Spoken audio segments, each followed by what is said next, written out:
Good morning. Good to have you with us. I'm Joe Fryer. And I'm Savannah Sellers. Thanks for being here. We start this hour with that catastrophic flooding hitting the Midwest. The images out of eastern Indiana are stunning.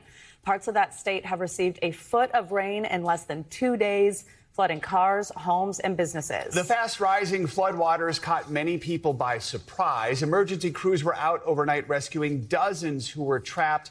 And in neighboring Ohio, the same system caused major flooding in the center of the state from Dayton to Columbus. Authorities say the damage was likely caused by a derecho. That is a fast-moving band of thunderstorms with hurricane-force winds.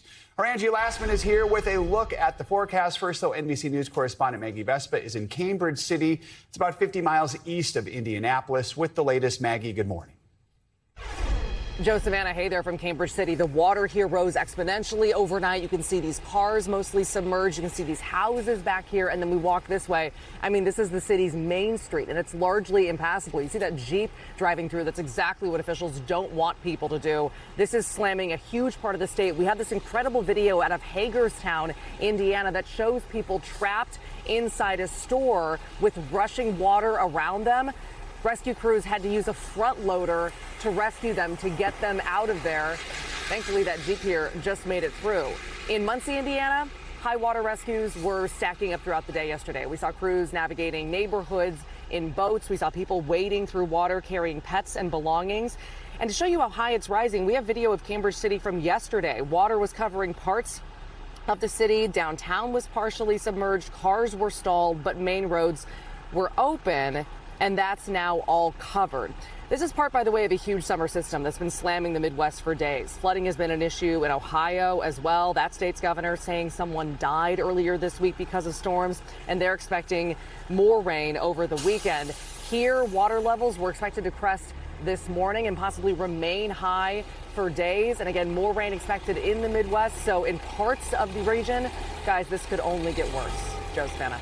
All right, Maggie, thank you. Well, let's bring in NBC meteorologist Angie Lastman. She's tracking what's next. It just doesn't stop, does it, Angie? It sure doesn't, guys. Just an incredible amount of rain yesterday. And unfortunately, in some of these spots, we still have that potential to see some flooding. No surprise that the flood alerts are up across parts of Iowa, stretching all the way back across the Ohio Valley and as far south as Tennessee. 23 million people in total. The good news is we don't see a whole lot of flash flood warnings up right now for folks across places like Indiana, Ohio, where we saw that really horrible flooding yesterday. But we do start to see this kind of really active line of thunderstorms working across parts of Iowa and Nebraska. That's prompting some flash flood warnings along with some tornado warnings this morning. And we've got a much broader severe thunderstorm watch in effect across that same region, including Omaha and Des Moines. That's going to go through at least 8 a.m. Central Time. So we are still concerned about those strong storms developing yet again through the day today.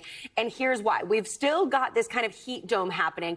And that is related because it's essentially fuel for these storms to get fired up. And that is leaving us with that kind of flooding threat and the severe storm threat when we've got plenty of moisture to tap into. We call these ridge riders, where you have these thunderstorms that fire up right along that northern ridge of this high pressure system. And this is kind of the setup we're going to see well into the weekend. So unfortunately, not around a lot of relief when it comes to this pattern that we've been in. Here's the flood threat through today and this evening. And notice some of those same areas are in that moderate risk. Indianapolis to Cincinnati, even more broadly from Lexington all the way back to Omaha, where we've got the potential to see these additional multiple rounds of storms and rainfall. And of course, we've already got those really saturated grounds. So we are concerned about that.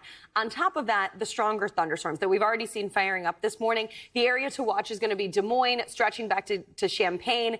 These thunderstorms likely going to be wind gusts that we're concerned about, but isolated hail as well as tornadoes also in the picture. So something to watch through this evening. As we get through at least the next day or so, we're going to see pockets of what could be 3 to 6 additional inches on the ground of what we've already seen in some of these really saturated locations. So again, concern for flooding will be there at least through tomorrow and potentially into the weekend. That heat that I mentioned, still dangerous. We've got 68 million people dealing with the major risk of heat. And if you look at this extreme risk, that's where we've got this long duration event kind of unfolding, 10 million people included in that. That is where we get concerned about this being, deadly. And that's all because this high pressure is persistent. It's not moving. It's not going anywhere. And it's keeping us into the 90s, at least for our high temperatures, and into the triple digits for our feels like temperatures in a lot of spots. Memphis, St. Louis, you will feel like 109 today. 93 for Washington, D.C. Myrtle Beach at 107, guys. Notice tomorrow, not much relief, more of the same, and essentially stays like this as we get through at least the weekend and potentially into next week. 99's the cool spot. No, Yeah, it is. yeah, 95 looks the nice. lowest number on there, 95. That's wild. Thanks, Angie. Appreciate it. You got it. White House Press Secretary Karoline Leavitt is stepping away from the press room podium. Leavitt says she's going to be stepping down at the end of the month. She served in the role since the beginning of President Trump's second term. Leavitt was the youngest White House press secretary in history when she first took office.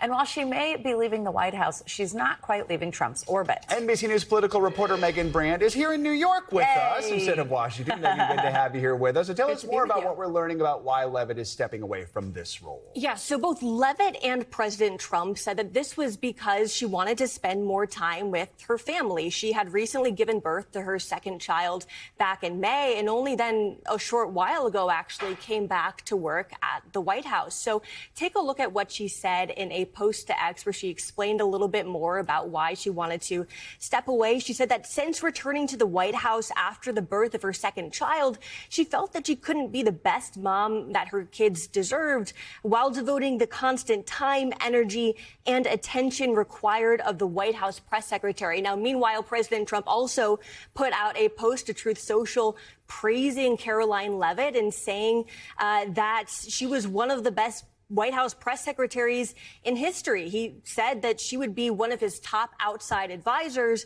as well as an influential voice in the Republican Party. But meanwhile, guys, we don't know yet who is going to ultimately replace Leavitt. That's something that we're keeping a close eye on. Megan, while we've got you here, we're going to really make you take us through a bunch of different topics. Let's turn back to primaries from earlier this week. Specifically, I want to talk about Wisconsin and the gubernatorial race there, because what we saw, as we've seen in a couple races here, is sort of this moment for the Democratic Party, a fight between an establishment candidate and a progressive candidate, where in this case, the establishment candidate came out ahead. We're now kind of seeing them come together. Yeah, that's right. And so we're seeing that rhetoric shift where it had been a pretty tough primary. But now yesterday, after David Crowley had won that primary, we're seeing both him and Francesca Hong really make an effort to come together and also shift that rhetoric ahead to Congressman Tom Tiffany, who's going to be Crowley's opponent this fall. And so yesterday we saw a post from Francesca Hong, and she said in that post that she fully supports Crowley and that she looks forward to working with him to defeat Tiffany. Now, both Crowley and Hong actually attended a unity program, a unity meal yesterday alongside other Democratic leaders, where Crowley also addressed reporters and also made an effort to thank Hong for her work as well. Take a listen to what she had to say. And I also want to say thank you to, particularly Francesca Hong. The work that she put in, the leadership that she brought to the table. And the fact is that this is about making sure that everybody's voice is heard. And so I'm looking forward to kicking off this unity tour, making sure that we're bringing every single voice to the state. So now he's kicking off this 5-day unity tour across the state where he's going to be alongside other Democratic candidates. And again, really trying to make an effort to unify the party and bring them together moving forward toward the general election, guys. Looking ahead, it is going to be one of those races we're watching very closely. It is going to be a competitive one. While we're talking about elections, the Trump administration is offering to help states sort of safeguard their elections during this midterm. But just last year, we know that the Trump administration essentially gutted the office that was supposed to help states with this sort of thing. At the end of the day, states are responsible for their elections. That's what secretaries of state do. How are some of these states reacting to all this? Yeah, so some of these Democratic secretaries of state, while they're saying that they're grateful for this outreach from the administration, they're also saying that they wish that this had come sooner because, as you mentioned, the Trump administration has also gutted some other efforts earlier in his second term. And so our colleagues Jane Tim and Kevin Collier had spoken with a couple of secretaries of state. And so we heard from Minnesota Secretary of State, who told our colleagues that it's almost certainly too little, too late, is how he put it. And then meanwhile, you have Arizona's Secretary of State, also a Democrat, who told her colleagues that the offer was the definition of a day late and a dollar short, guys. And this all comes just a couple of months ahead of the midterm elections. Coming quickly. All right, Megan, good to have you with us. So Thank great you so to have you much. here. Thanks for having me. Well, an investigation is underway in Texas to find the cause of a military helicopter crash that left 2 Army soldiers dead. Their Apache attack crashed in a field in central Texas, sparking a large fire that even forced some evacuations. Officials say the Apache chopper based out of nearby Fort Hood was on a training mission. It did not hit any buildings or people. It's unclear at this point what caused it to go down. The crash is the latest in a string of recent military helicopter training crashes over the last couple of years. An announcement by ICE about a new enforcement tool is sparking outrage. The agency is purchasing thousands of so-called ZAP gloves. They deliver an electric shock to people who are not complying with officers. ICE says it will help avoid deadly confrontations, but immigrant and civil rights advocates are raising concerns. NBC News senior Homeland Security correspondent Julia Ainsley takes a look at how they work and the controversy that surrounds them. I'm a combat vet. Facing criticism over use of force in some arrests, ICE says it has a new tool for officers dealing with non-compliant suspects, spending $20 million to purchase thousands of devices known as the glove, which shock people who do not comply with officers. These demonstration videos released by the manufacturer. A senior DHS official tells NBC News officers will be able to turn on the gloves, also known as ZAP gloves, at the touch of a button, emitting a shock they say won't leave a mark or hurt the person after they are released, saying it allows officers to avoid using firearms and is better than pepper spray, which can impact bystanders. In a statement to NBC News, DHS says every decision is made with careful consideration and appropriately reviewed to ensure any technology ICE utilizes is consistent with all applicable law enforcement policies and standards. ZAP gloves are currently used by corrections officers in several county jails. And it comes as President Trump praises ICE for a surge of deportations. We have the strongest border in the history of our country. We will always stand with ICE and Border Patrol and law enforcement. But tonight, immigrant rights advocates are worried. This is an agency that uses force first and then lies about it and avoids accountability later. And in another major shift, a senior DHS official tells us all ICE officers now have body cameras. The call for cameras coming after 2 deadly shootings in July. Every officer is expected to be trained and wearing them by the end of the month. All right, Julia, thank you. In Colombia, time is running out to find more survivors from Monday's powerful earthquake, with the critical 72-hour survival window coming to an end this morning. Well, despite that, rescuers are still holding out hope of finding more people alive. And as NBC's George Solis reports, stunning stories of survival and humanity are emerging from the rubble. The search for survivors becoming more desperate. The death toll climbing above 240 after that 7.4 magnitude earthquake that rocked Western Colombia.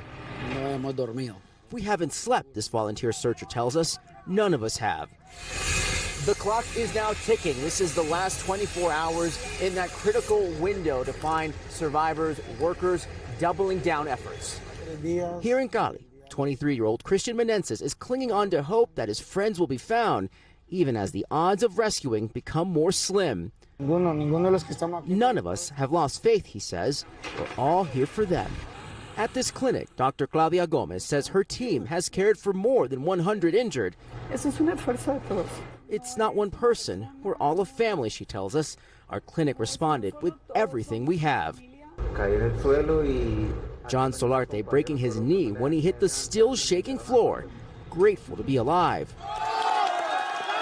Across the country, we're seeing more of that incredible humanity on display. This woman pulled to safety from beneath thick concrete. New images of that incredible moment, a 6-month-old baby was found alive. At the center of this rescue operation, no second is being spared. Despite aftershocks, grueling heat, and a lack of sleep, with the potential life on the line, the effort is ongoing. All right, George, thank you. Following a major development in the murder of Hollywood legend Rob Reiner and his wife Michelle, yesterday their son Nick was indicted by a grand jury on new charges in the deaths of his parents. Those charges now include 2 counts of first-degree murder with a new special circumstances allegation for, quote, lying in wait. The district attorney says he's also facing a special allegation for personally using a dangerous and deadly weapon. At the arraignment in L.A. yesterday, Nick pleaded not guilty to all the charges against him. If convicted, he could face life in prison without the possibility of parole or even the death penalty. This new indictment will replace the original murder case that was filed last year after Nick was accused of stabbing his parents to death in their Brentwood home in December. He is expected back in court next month. NBC News legal analyst Danny Savalas is here to break down the details of this case. So this indictment actually happened last month, but it was unsealed yesterday. Walk us through what this is, lying in wait. What does this even mean? Lying in wait is a classic special circumstance, and it's shorthand for a lot of premeditation. Now, premeditation can happen in a moment, but lying in wait is essentially saying you planned this out. There's no way this was some sort of heat of passion. You had you had a weapon, you were lying in wait, you were essentially ambushing these victims. And what that does procedurally is it gives the prosecution another path to the death penalty, which we don't know for sure yet if they're going to elect, but this could be an indicator of where the wind is blowing. Nick was already charged in the murders of his parents, so why did prosecutors put the case in front of a grand jury? Explain that to us. They had to, because you can charge somebody, but eventually, and the procedure differs from state to state. Some states don't even have grand juries, or they barely have them. Pennsylvania is a good example. Very few criminals get indicted. They go through the preliminary hearing process. But in California, they had to, because the preliminary hearing was coming up. You need a probable cause determination either through a preliminary hearing or presenting to a grand jury. And strategically, presenting to the grand jury can avoid a public hearing. And prosecutors likely prefer grand juries so they don't have to air out their evidence in advance of their case. You mentioned prosecutors still have to make this decision about whether to seek the death penalty. What typically goes into trying to make a decision like this? Do you have any expectation of what might happen here? On the one hand, it is a commitment of resources to seek the death penalty, especially in a high-profile case. So that is, in a way, a political decision. But also, they make that decision after consulting with the victims, the families of the victims, and taking into account their wishes. But be warned, families of victims, the prosecutors are not your lawyers. You are not their clients. It's not uncommon for prosecutors to do something against the wishes of what the victims and their families want. We know we have a pretrial hearing set for September 15th. From a procedural standpoint, walk us through what happens next. Not too much at this stage. Now he comes back in, he makes another plea, and then the case moves to the discovery phase, which is always very quiet from a public-facing perspective. But at this point, they'll set motions hearings, and they will start a plan for exchanging discovery, which is mostly discovery from the prosecution to the defense. When you have new charges like this, what can it do to the schedule of a trial? Can it push things back at all? Yes, and in a complex a case like this, and really the underlying facts aren't complex, but when you have a death penalty case, that's always going to push things out further. It makes jury selection longer because you have to have a death penalty qualified jury. And any case with this kind of public interest just generally takes longer. There are more logistical issues. So look for this case to be on the longer than normal track. But we're also talking about a jurisdiction that is no stranger to high-profile cases. You know how to do it there. All right, Danny Savalas, good to have you with us. Thank you. Well, have you ever dreamed of what you would do if you won the lottery? Of course you have. Well, someone is waking up to that reality this morning in Illinois because a single winning ticket was sold for last night's Powerball jackpot that reached over $1 billion. It is the largest Powerball jackpot so far this year, the 8th largest in the game's history. It's the first time someone has won the grand prize in more than 3 months. That so far unidentified winner will now have to make a tough decision, take the lump sum payment of around, get this, $450 million, or get paid out over the course of 29 years. Don't worry, you can still test your luck soon. The pot will now reset to a mere $20 million ahead of this Saturday's drawing. I'm kind of relieved that the winner wasn't in the UK. We've been talking about how the UK gets to take part in it now. One of these days, they're going to have one of these big jackpots. Yeah, but no, we like having the fever here in America. It's our thing for now. There you go. We thank you for watching. And remember, stay updated on breaking news and top stories on the NBC News app or watch live on our YouTube channel.